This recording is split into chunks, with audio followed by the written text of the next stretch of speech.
Hello everyone, welcome to after school. तो दोस्तों, आज हम एक नई चीज सीखेंगे क्योंकि ऑलरेडी हम is am are, was were, has have सबका यूज करना सीख चुके हैं। तो आज का जो हमारा टॉपिक होगा उसमें हम विल और शैल के यूज को सीखेंगे। ठीक है, so what's the topic? It is use of will shell. Use of will shell. So basically ये जो विल और शैल है, इन दोनों ही हेल्पिंग वर्ब्स का इस्तेमाल फ्यूचर में किया जाता है, यानी कि उन सेंटेंसेस में जो कि फ्यूचर का मतलब क्या होगा? एक प्रेजेंट का मतलब वर्तमान काल, और जो आपका पास्ट था उसका मतलब भूतकाल है, तो फिर फ्यूचर का मतलब होगा भविष्य का। इसका मतलब भविष्य। ठीक है, तो अगर कोई ऐसी चीज मैं बताना चाहती हूँ जो कि मैं आगे करूंगी, ठीक है, जो अभी तक मैंने नहीं किया लेकिन मैं आगे करूंगी, यानी कि जो चीज फ्यूचर में होगी, उसके लिए जो हेल्पिंग वर्ब हम यूज करते हैं वो कौन सी है? विल, शैल। आज फिर से हमें फर्स्ट, सेकंड और थर्ड पर्सन की जरूरत पड़ेगी, लेकिन क्योंकि अब हम जान चुके हैं ये तीनों पर्सन्स कौन कौन से हैं, तो डायरेक्टली हम आगे बढ़ेंगे। और मैं आपको बता दूं कि जो शैल है, शैल, इसका यूज हम करते हैं आई और वी के साथ। ठीक है, शैल का जनरली यूज किया जाता है आई और वी के साथ, बट क्योंकि आपको पता है कि इंग्लिश में बहुत ज्यादा बदलाव यानी कि चेंजेस आते रहते हैं, तो अगर हम रीसेंट अभी की बात करें तो जब भी हम फ्यूचर के किसी सेंटेंस को लिखते या फिर बोलते हैं तो हम शैल का इस्तेमाल सिर्फ तब करते हैं जब हम कोई क्वेश्चन पूछते हैं। अदरवाइज हम किसी भी पर्सन की बात करेंगे हम उसमें विल का यूज करते हैं। ठीक है, फिर भी आपको पता होना चाहिए जनरली जो शैल का यूज है वो किसके साथ होता है? आई और वी के साथ। तो विल का किसके साथ होगा फिर?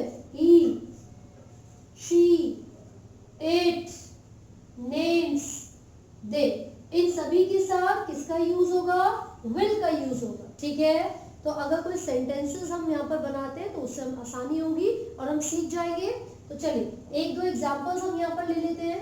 पहला एग्जांपल है मैं खाना खाऊंगा। मैं खाना खाऊंगा। ठीक है, दूसरा एग्जांपल मैं नहाऊंगा। मैं नहाऊंगा। ठीक है, नेक्स्ट वह खेलेगा। वह खेलेगा। फोर्थ एग्जांपल हम सोएंगे। हम सोएंगे। ठीक है, तो ये हमने 4 एग्जांपल्स यहाँ पर लिख लिए। फटाफट से देखते हैं कैसे इनको ट्रांसलेट किया जाएगा। तो पहला सेंटेंस क्या है? मैं खाना खाऊंगा। मैंने आपको बताया कि आई और वी के साथ हमें शैल का यूज करना चाहिए, लेकिन अब यानी कि रीसेंट आजकल हम शैल का इस्तेमाल नहीं करते, सिर्फ और सिर्फ विल का यूज करते हैं ना। तो हम सभी सेंटेंसेस में विल का यूज करेंगे, लेकिन जहां कोई क्वेश्चन पूछना होगा सिर्फ तभी आई और वी के साथ शैल का प्रयोग किया जाएगा। एग्जांपल से समझेंगे। तो मैंने बोला मैं खाना खाऊंगा। मैं मतलब आई के साथ helping verb will. I will खाना खाऊंगा, तो खाना खाना, ईट द फूड, हमेशा वर्ब की फर्स्ट फॉर्म आती है। मेन काम क्या हो रहा है यहाँ पर? मेन है खाना खाना। ठीक है, so I will eat the food. I will eat the food. तो हमें पता चल गया कैसे ट्रांसलेट करना है। नेक्स्ट सेंटेंस देखिए, मैं नहाऊंगा। तो मैं यानी कि आई विल, नहाना यानी कि बाथ। I will bath. ठीक है, आप इसकी जगह I will take a shower भी कर सकते हो। नहाने को हम कहते हैं शावर लेना, राइट। नेक्स्ट है वह खेलेगा। वह यानी कि ही के साथ विल, खेलना यानी कि प्ले। हमेशा याद रखिए विल और शैल के साथ वर्ब की फर्स्ट फॉर्म का ही इस्तेमाल किया जाता है। वर्ब हम ऑलरेडी पढ़ चुके हैं।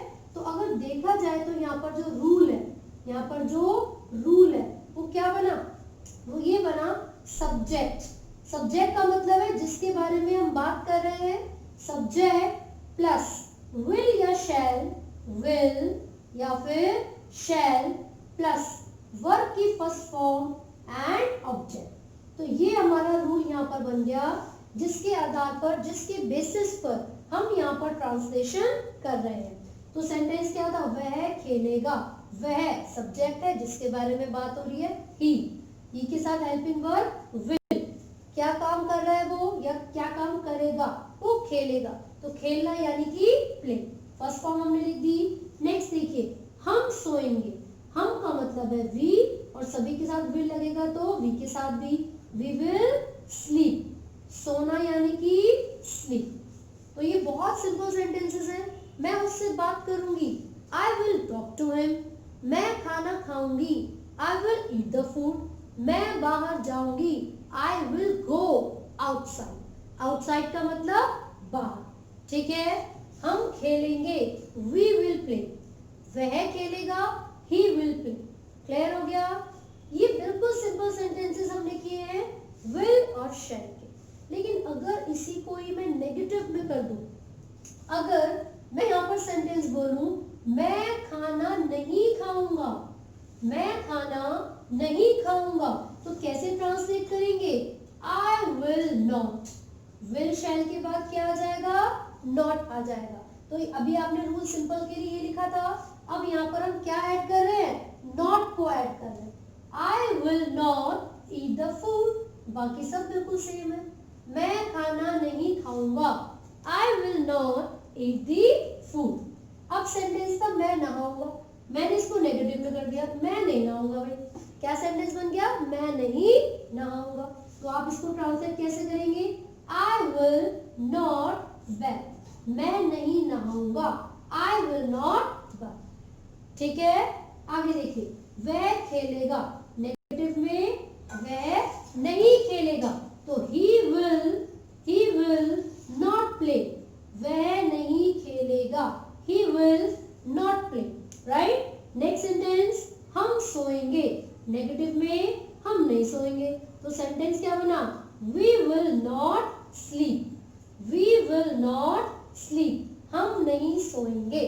तो आपने यहाँ पर सेकंड रूल क्या देखा, subject plus will shell plus not, verb की फर्स्ट फॉर्म एंड ऑब्जेक्ट। तो ये हमने अफर्मेटिव यानी कि सिंपल सेंटेंसेस पढ़े हैं। नेगेटिव जिसमें नॉट का यूज हो जाता है वो भी हम यहाँ पर डिस्कस कर चुके हैं। ठीक है, चलो अब यहाँ पर इसी के आगे बात कर लेते हैं। अगर यहाँ पर था मैं खाना खाऊंगा, आई विल ईट द फूड। मैं खाना नहीं खाऊंगा, I will not eat the food. अब अगर सेंटेंस हो जाए, क्या मैं खाना खाऊंगा, क्या मैं खाना खाऊंगा, क्वेश्चन मार्क लग गया।